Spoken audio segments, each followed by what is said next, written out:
بسم اللہ الرحمن الرحیم۔ السلام علیکم، ویلکم ٹو مائی چینل۔ امید کرتی ہوں آپ سب خیریت سے ہوں گے۔ تو آج کی میری اس ویڈیو میں آپ کو درلسٹ ارطغرل الغازی اور اس کی کامیابی کی کہانی جو کہ تاریخ میں بیان کی گئی ہے آپ کے سامنے پیش کروں گی۔ یہ 13ویں صدی عیسوی کا آغاز تھا جب دنیا کو تاتاری فتنے کا سامنا کرنا پڑا، جس کی قیادت ایک سفاک شخص کر رہا تھا، جس نے اپنی جمع مردی اور خوئے ستم کی بدولت دنیا پر ایک ٹھاک بٹھا رکھی تھی، اور تاتاری فوج طلوع ہونے والے سورج کے ساتھ کامیابی سے مار کے سر کر رہی تھی۔ یہ وہ دور تھا جس نے کئی طاقتور سلطنتوں کا بھرم بھی چوراہے کھول کے رکھ دیا تھا۔ لیکن ہم اس ویڈیو کے لیے آج کرتستان سے آغاز کریں گے۔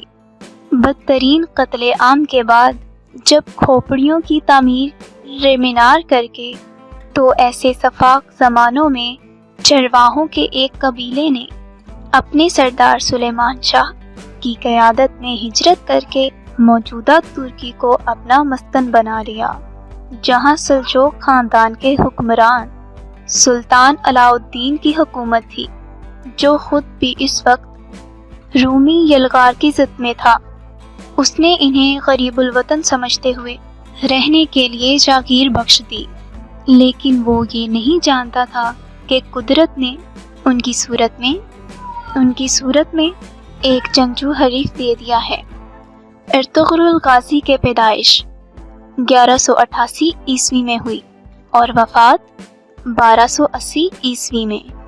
آپ کے 3 بیٹے تھے۔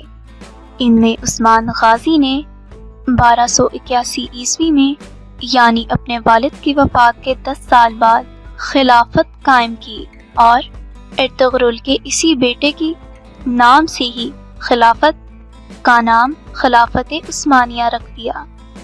آپ کی نسل سے آگے جا کے سلطان محمد فاتح رحمت اللہ بھی تھے، جنہوں نے 1453 میں قسطنطنیہ فتح کیا، اور اسی سے حضور پیغمبر محمد صلی اللہ علیہ وآلہ وسلم کی پیشن گوئی بھی مکمل ہوئی۔ ارطغرل الغازی کا تعلق ایک کائی قبیلے سے تھا، اور آپ کے والد کا نام سلیمان شاہ تھا۔ آپ کے 3 اور بھائی تھے۔ آپ کی والدہ کا نام حائمہ تھا۔ آپ کی شادی سلطان علاء الدین کی بھانجی حلیمہ سلطان سے ہوئی، جس سے آپ کے 3 بیٹے ہوئے۔ آپ کا قبیلہ وسط ایشیا سے اناطولیہ آیا تھا، جہاں سلطان علاء الدین سلجوق سلطنت کے سلطان تھے، اور یہ سلجوق سلطنت کا علاقہ سلطان الپ ارسلان نے 1071 میں بعض نادینوں کو، یعنی جنگ ملاستکر میں عبرتناک شکست دے کر فتح کیا تھا۔ کتب تواریخ کے مطابق جب آپ اپنے 400 جنگجوؤں کے ساتھ اناطولیہ جا رہے تھے، تو وہاں انہوں نے دیکھا کہ 2 فوجیں آپس میں لڑ رہی ہیں۔ ایک فوج جیت رہی تھی، شکست کھانے کے قریب پہنچ چکی تھی۔ ارطغرل نے اپنے ساتھیوں کے ساتھ شکستہ فوج کا ساتھ دیا۔ ارطغرل نے شکستہ فوج کا ساتھ اپنی اس فطرت کی وجہ سے دیا کہ کمزوروں اور مظلوموں کا ساتھ دینا فرض سمجھتے تھے۔ انہوں نے یہ جاننے کی کوشش نہیں کی کہ یہ فوج کون سی ہے اور اس کے بدلے کیا انعام ملے گا۔ ارطغرل کے حملے کے بعد جیتی ہوئی فوج شکست سے 2-4 ہو کر رہ گئی، اور جو فوج ہار رہی تھی وہ جیت گئی۔ اس طرح جنگ کا پاسا بدل گیا۔ ارطغرل نے جس فوج کا ساتھ دیا تھا وہ سلجوق سلطنت کی فوج تھی، اور سامنے منگولوں کی فوج تھی۔ بعض مورخین نے صلیبیوں کی بھی فوج لکھا ہے۔ بہرحال سلجوق سلطان علاء الدین نے ارطغرل کی اس بہادری سے خوش ہو کر انہیں زوخوت کا علاقہ جاگیر کے طور پر دے دیا اور اپنا سردار اعلیٰ منتخب کیا۔ وہاں آپ نے صلیبیوں کے مضبوط قلعے کو فتح کیا۔ جو حلب کے قریب تھا۔ اس کے بعد منگولوں کی یلغار قریب ہوئی تو ارطغرل غازی نے منگولوں کے ایک اہم لیڈر نویان کو شکست دی۔ نویان منگول بادشاہوں کے ایک لیڈر اور رائٹ ہینڈ تھے، اور اوگائی خان چنگیز خان کا بیٹا تھا۔ معزز خواتین و حضرات، ارطغرل غازی نام ہے اس جواں ہمت شخصیت کا جس نے اپنے کردار و عمل کے ذریعے بیک وقت نہ صرف اپنے عہد کے عیسائیوں بلکہ دامن اسلام کے آستینوں میں چھپے ہوئے غداروں سے بھی جنگ کر کے ان پر فتح پائی، اور بالآخر اس کے فرزند انجمن نے اس کی عظیم سلطنت کی بنیاد رکھی جو دنیا میں 600 سال سے زیادہ تر مرکزی اسلامی کی علامت رہی۔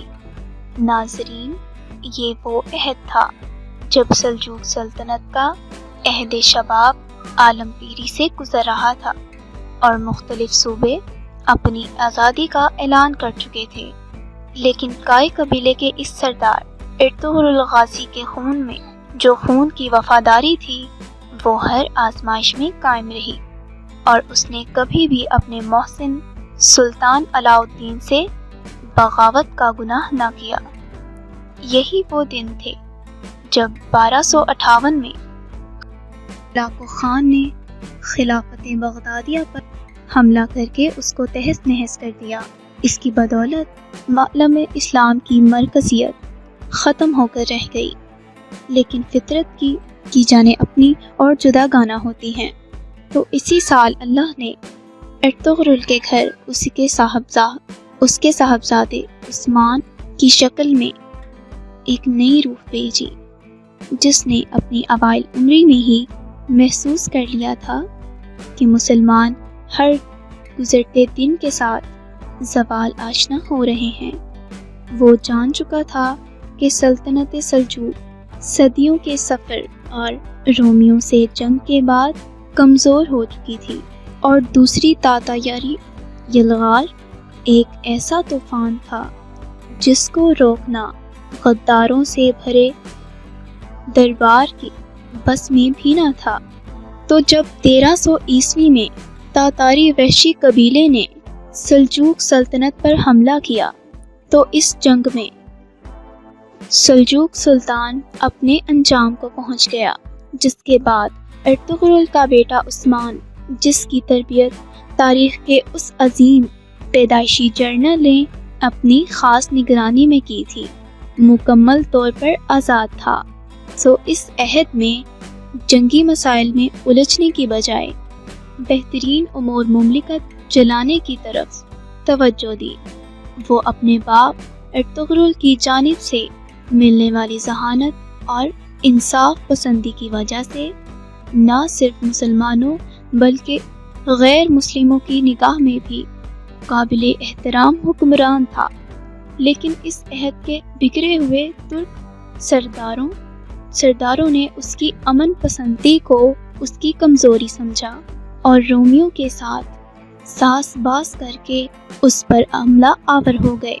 لیکن جب انہیں بعد میں عثمان کے ہاتھوں بے تربیت شکستوں کا سامنا کرنا پڑا تو انہیں یہ احساس ہوا کہ یہ ان کی سب سے بڑی بھول تھی، اور اب ایک ایک کر کے سب قلعہ ان کے ہاتھوں سے نکل رہے تھے، جو کل کی سلطنت عثمانیہ کا ایک باوقار آغاز ثابت ہوئے۔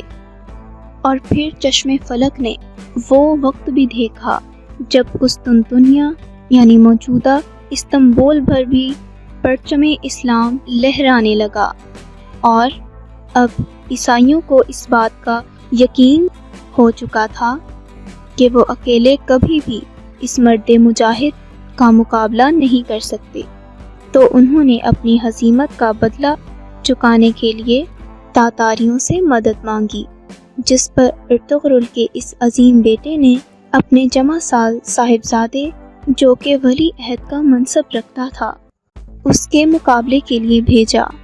یہ تاریخ اسلام کا ایک روشن باب ہے کہ اور خان نے چنگیز خان کو وہ عبرتناک شکست دی کہ اس کے بعد نہ تو رومی اور نہ ہی تاتاری دوبارہ اس عظیم سلطنت کا رخ کر سکے، اور یوں ملت اسلامیہ کو ایک دفعہ پھر اپنی مرکزیت کے لیے قدرت نے خلافت عثمانیہ کے نام سے ایک عظیم سلطنت بخشی، جس کا پرچم 600 سال سے زیادہ تک اسلام عظمت کی علامت کے طور پر لہراتا رہا، اور بالآخر 20ویں صدی کے اوائل میں پہلی جنگ عظیم کے بعد آخری خلیفہ حمید سلطان کے زمانے میں اس کی سانسیں اکھڑ گئیں اور اتحادیوں نے خلافت کا خاتمہ کر دیا۔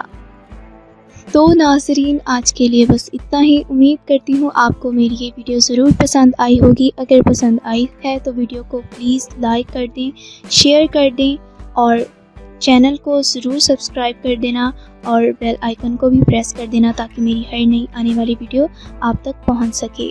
تو اگلی نئی ویڈیو کے ساتھ حاضر ہوں گی، تب تک کے لیے اللہ حافظ۔